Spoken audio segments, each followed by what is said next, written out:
Hi, my students. How are you? I hope you all will be fine. आज हम अपना exercise 1.2 के question number 6 को discuss करेंगे, जिसका स्टेटमेंट है verify that if A and B then verify is that A transpose A का, यानी कि अगर आप 2 दफ़ा ट्रांसपोज लें तो वापस वही रकम ए ही आ जाए, वही हमारे पास मैट्रिक्स आ जाए। ठीक है, तो जैसे उर्दू मीडियम वालों के लिए कि इसके अंदर हमने साबित करना है कि जैसे ये बी है, बी एक मैट्रिसेस है, उसका आप 2 दफ़ा ट्रांसपोज लेंगे, एक दफ़ा ट्रांसपोज लेंगे फिर एक और दफ़ा ट्रांसपोज लेंगे तो वापस मैट्रिक्स कौन सा बन जाएगा, वही कॉलम बन जाएगा जो बी पहले था।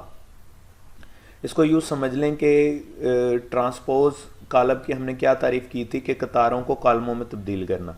जब हम एक दफ़ा ट्रांसपोज लेंगे तो कतार क्या बन जाएंगे, कॉलम बन जाएंगे, और जब दोबारा ट्रांसपोज लेंगे तो वही कॉलम जो पहले कतारें थी वो दोबारा से क्या बन जाएंगे, कतार बन जाएंगे, वापस उसी शक्ल में आ जाएंगे। इसका एक पार्ट मैं आपके लिए कर देता हूँ, दूसरा पार्ट आप खुद करेंगे। जैसे इसका बी पार्ट है, बी पार्ट की वैल्यू हमारे पास है 1 1 2 और 0।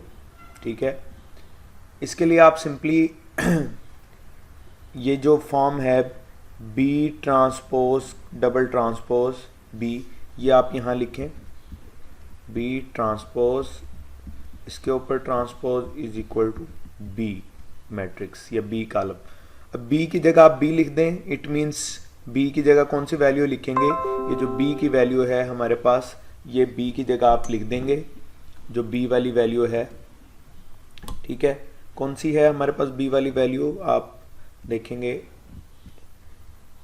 1 1 2 0, इसके ऊपर क्या है, ट्रांसपोज, ट्रांसपोज लिख देंगे, और फिर क्या है, ब्रैकेट, ब्रैकेट डाल देंगे, और उसके ऊपर भी क्या है, ट्रांसपोज, और इसके बाद क्या है, इक्वल का साइन, इक्वल के साइन कौन सी वैल्यू है, बी की वैल्यू, ये आप लिख देंगे यहाँ 1 1 2 एंड 0।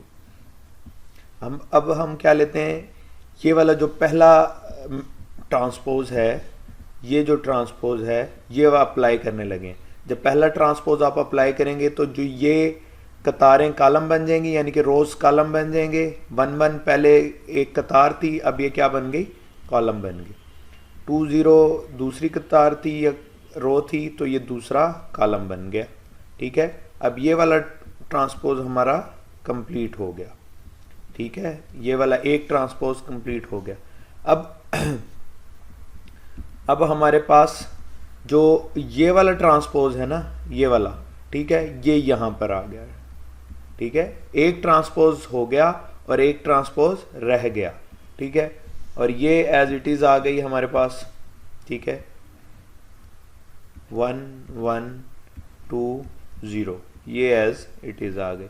यहाँ मैं लाइन ड्रॉ कर देता हूँ। ठीक है, अब ये वाला जो पर्पल मैंने ट्रांसपोज लगाया, यानी कि एक ट्रांसपोज पहले अप्लाई हो गया था, अब दूसरा ट्रांसपोज जब अप्लाई होगा तो क्या होगा, तो ये वाली जो पहली रो है या कतार है, ये क्या बन जाएगी, आपके पास कॉलम बन जाएगी।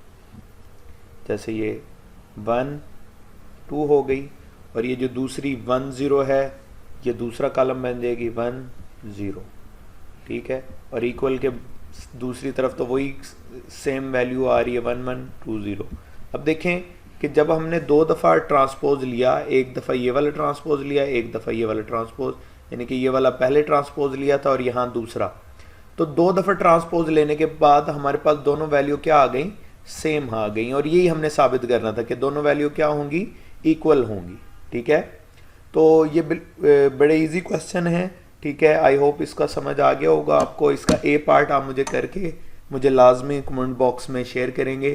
ठीक है, my best wishes with all of you, thanks.